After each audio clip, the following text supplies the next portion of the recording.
Hello everyone, welcome to my channel. आज की इस वीडियो में हम डिस्कस करेंगे क्लास 9 का chapter matter in our surrounding में next topic that is temperature conversion.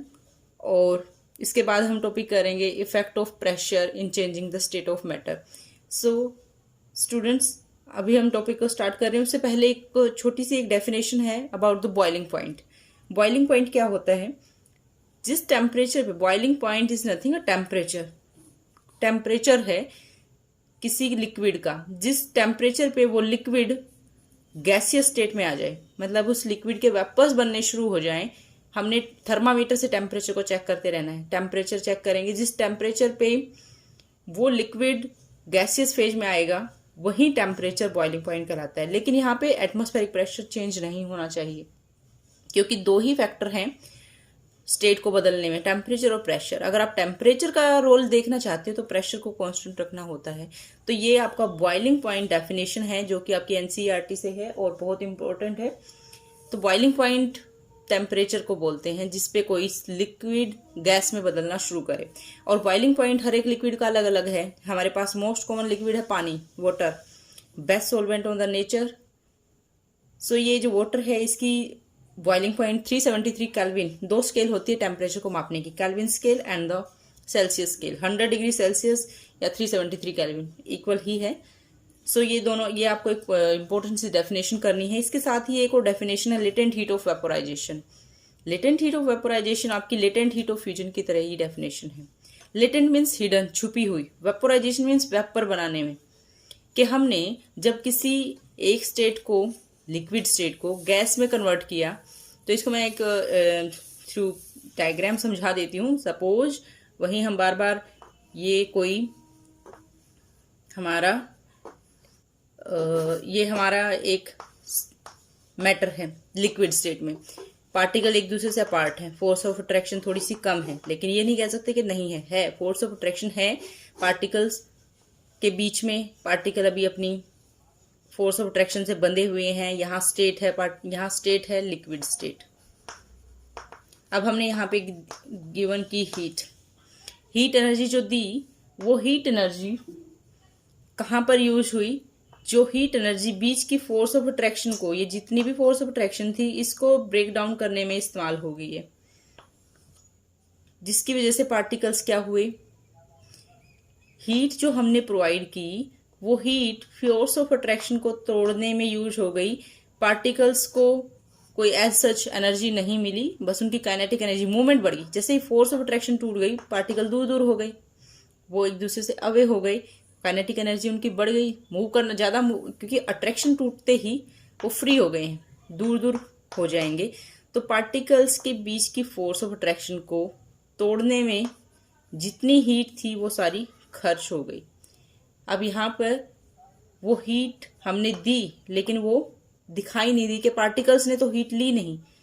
कहाँ गई वो हीट? वो बीच की फोर्स ऑफ अट्रैक्शन को तोड़ने में इस्तेमाल होगी। तो वो हिडन हुई, छिप गई, लेकिन यूज हुई एक इंपॉर्टेंट पॉइंट, एक इंपॉर्टेंट जगह पे यूज हुई है कि अट्रैक्शन को तोड़ने में यूज हुई, लेकिन सिस्टम ने, पार्टिकल्स ने उसको गेन नहीं किया। तो वो हीट जो कि अट्रैक्शन को तोड़ने में यूज हुई है, जिसकी वजह से ये लिक्विड आपका जो मैटर है गैसियस स्टेट में आ गया, लिक्विड गैस में या वेपर्स में बदल गया। वो हीट जो हिडन हीट है जिसकी वजह से हुआ है, वही है आपकी लेटेंट हीट ऑफ वेपोराइजेशन। सो ये बहुत ही सिंपल है। आई होप कि आपको इसको थ्रू समझ में आता होगा।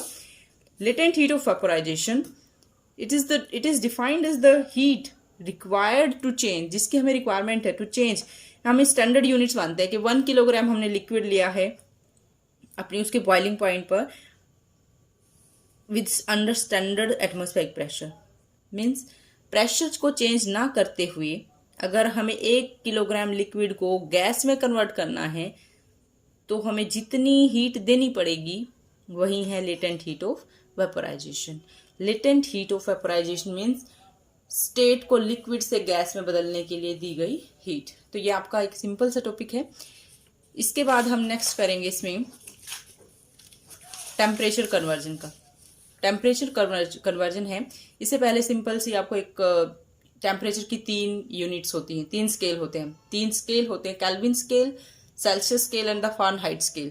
जो हम यूज में मोस्टली करते हैं वो सेल्सियस स्केल को यूज करते हैं, लेकिन SI यूनिट केल्विन स्केल होती है। I repeat, kelvin is the SI unit of temperature, लेकिन मोस्ट कॉमनली हम सेल्सियस में बात करते हैं। तो यहाँ पे आपका जो 9th क्लास में है यही कन्वर्जन भी दिया गया है। इसमें आपके इंटरनल क्वेश्चंस भी हैं और NCERT एक्सटर्नल टेक्सचुअल क्वेश्चन भी हैं, इसलिए मैं इसको, बहुत ही सिंपल है ये। टेम्परेचर कन्वर्जन करना होता है हमें 2 स्केल्स में, फारेनहाइट स्केल 9th क्लास में नहीं है। केल्विन स्केल से आपको सेल्सियस में बदलना हो या फिर सेल्सियस स्केल से केल्विन में अपोजिट कर सकते हैं। इसको समझिए, K to C Kelvin to Celsius करना हो तो एक सिंपल सा रूल फॉलो करना है। हमें एक वैल्यू है 273, क्योंकि 0 degree Celsius is equal to 273 Kelvin. 273 0 degree Celsius का मतलब होता है 273 केल्विन के बराबर है। तो अगर हमें केल्विन टू सेल्सियस बदलना है, पेपर में अगर क्वेश्चन आता है तो आपको 273 को सब्सट्रैक्ट करना है, 273 सब्ट्रैक्ट करना है। अगर Kelvin to Celsius to Kelvin करना है तो हमें एडिशन करना है उतनी ही वैल्यू का 273 का। तो यहाँ पर जैसे कि 300 केल्विन को सेल्सियस में बदलना है तो हम 300 में -273 करेंगे, जो वैल्यू आएगी वो 27 डिग्री सेल्सियस। यहाँ पे इम्पोर्टेंट है कि आपको जैसे ही कन्वर्जन किया तो यहाँ पे जो टेम्परेचर की यूनिट है वो भी चेंज करनी है। हमने केल्विन टू सेल्सियस किया है तो जितनी वैल्यू आएगी उसको सेल्सियस में शो करना है। ऐसे ही आपको डिग्री सेल्सियस से केल्विन में कन्वर्ट करना है, तो जो भी आपको टेम्परेचर दिया होगा, जैसे 250 डिग्री सेल्सियस को केल्विन में कन्वर्ट करना है तो 250 प्लस 273 करेंगे, जो भी वैल्यू आएगी, और प्लस जिस यूनिट में कन्वर्ट करना था उसी की लास्ट में यूनिट भी वहीं शो करनी है। It's very very simple. Temperature conversion बहुत सिंपल है, एडिशन और सब्ट्रैक्शन है बस, लेकिन आपको याद रखना है K to C, C to K क्या करना है। बहुत ही आसान है और बहुत ही स्कोरिंग है ये, और इसमें से क्वेश्चन आता ही आता है आपकी 9th में। ये आपको बहुत सिंपल था, आई होप कि आपको ये समझ में आ गया होगा। नेक्स्ट टॉपिक पे चलते हैं, that is the effect of pressure. ये भी आपका एक छोटा सा टॉपिक है। प्रेशर का इफेक्ट क्या है, क्या वो प्रेशर रोल प्ले करेगा स्टेट को चेंज करने में? Yes, obviously pressure role play करता है। डिक्रीजिंग को, प्रेशर को इंक्रीज और डिक्रीज करके क्या हम स्टेट ऑफ मैटर को चेंज कर सकते हैं? आपका NCERT में एक इंटरनल क्वेश्चन है। कई बार स्टूडेंट्स को क्या होता है कि क्वेश्चन समझ नहीं आता कहाँ से आया, क्वेश्चन आता है आपका इंटरनली, यह आपका इंटरनली NCERT के अंदर ये क्वेश्चन है। तो इसका आंसर बस आपको इतना करना है, yes, by increasing and decreasing the pressure we can change the state of matter. इसमें एग्जाम्पल है आपके NCERT में ही है, solid carbon dioxide. Solid carbon dioxide, ये 1 mark question, very important 1 mark question. Solid carbon dioxide, जिसको हम dry ice भी कहते हैं, is known as the dry ice, is the stored carbon dioxide under high pressure. Under high pressure हम इसमें carbon dioxide जो gases form में होती है, गैस है, उस पर हाई प्रेशर लगा देते हैं। यहाँ पे क्या है, प्रेशर का रोल है, गैस है carbon dioxide. Carbon dioxide gas को किसी वेसल में या किसी ऐसी जगह पे आप स्टोर करें और उस गैस पर प्रेशर लगाएं, हाई प्रेशर, कम प्रेशर से नहीं होगा, हाई प्रेशर।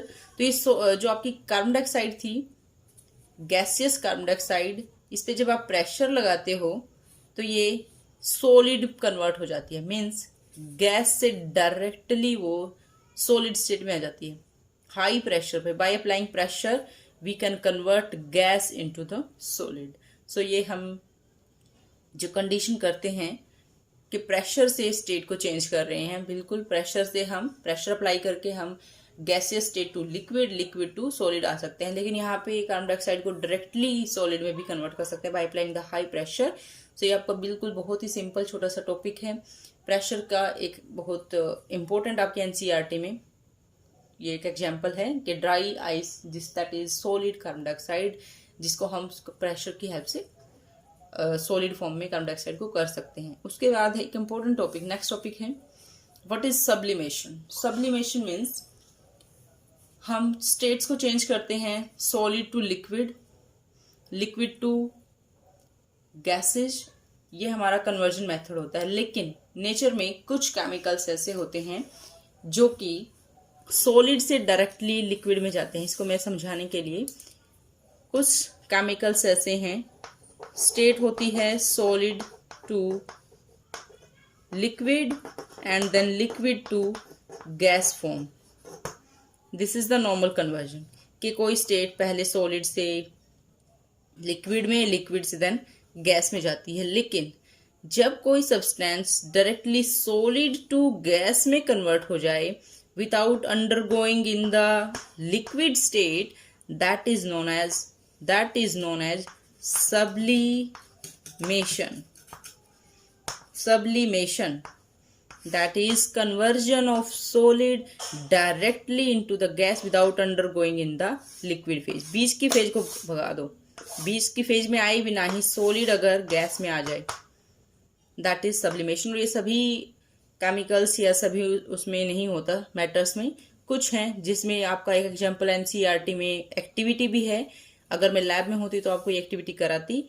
ये आपकी एक्टिविटी है और ये आपको एग्जाम्पल दिया गया है अमोनियम क्लोराइड का सब्लिमेशन में, जिसको हम कपूर भी बोलते हैं, कैम्फर बोलते हैं। अमोनियम क्लोराइड जो आपके घरों में क्लॉथ्स के अंदर रखा जाता है, जैसे आपकी रजाइयाँ या ऐसे जो विंटर कपड़ों को रखते हैं आप, तो उनमें जो गोली होती हैं वाइट कलर की, वो हैं आपके अमोनियम क्लोराइड या दे आर द कैम्फर या कपूर जिसको बोलते हैं।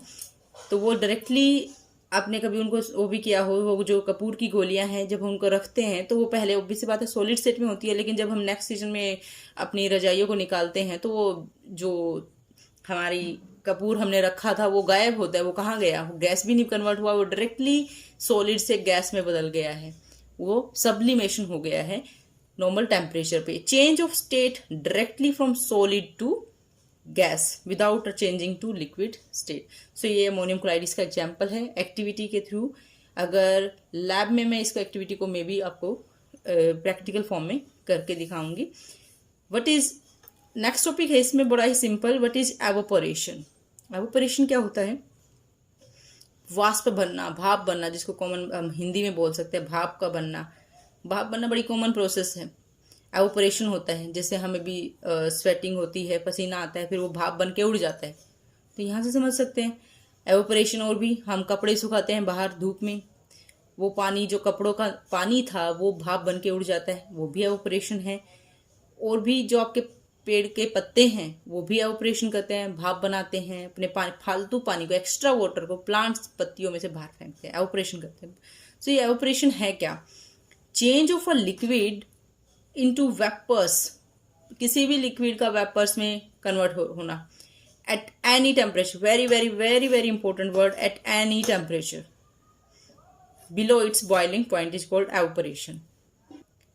बॉइलिंग पॉइंट से नीचे के बॉइलिंग पॉइंट पे तो ऑब्वियसली अभी इससे पहले मैंने आप लोगों को बॉइलिंग पॉइंट का कॉन्सेप्ट समझाया। बॉइलिंग पॉइंट मीन्स जिस टेम्परेचर पे लिक्विड वेपर्स में बदले, वो बॉइलिंग पॉइंट होता है। लेकिन बिना बॉइलिंग पॉइंट अचीव किए, बिना बॉइलिंग पॉइंट पे आए हुए जब कोई लिक्विड वेपर्स में बदले, दैट इज एवोपोरेशन। ये एवोपोरेशन होता है। कहोगे इसको समझने के लिए बहुत ही इंटरेस्टिंग, आप जैसे कि किसी तालाब का पानी है, अभी गर्मियां हैं, जून का महीना, सीवियर गर्मी है, स्कॉचिंग हॉट टेम्परेचर रहता है आजकल।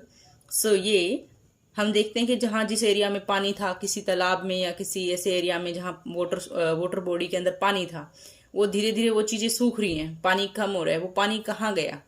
वहाँ उबला तो नहीं है पानी। हम ये आप किसी आपके आसपास जो तालाब होगा वहाँ का पानी अगर भी देखो तो पानी का लेवल कम होता जा रहा है। तो कम होने का मतलब पानी कहीं जा रहा है क्या? किस फॉर्म में? भाप बन के। मतलब पानी का एवोपोरेशन हो रहा है। एवोपोरेशन होता है पानी का, ना कि पानी की बॉइलिंग होती है। क्या वहाँ पे पानी उबलता नहीं है? उबलता नहीं है कि बॉइलिंग पॉइंट पे पहुंच के नहीं पानी जा रहा है, लेकिन बिना बॉइलिंग पॉइंट के ही पानी कैसे जा रहा है? एक प्रोसेस है, that is evaporation. Very very interesting, very very simple topic evaporation topic है। इस टॉपिक को हम नेक्स्ट वीडियो में डिस्कस करेंगे, एवोपोरेशन, और उसको कौन से फैक्टर्स हैं जो अफेक्ट करते हैं। Okay students, thank you for watching my video.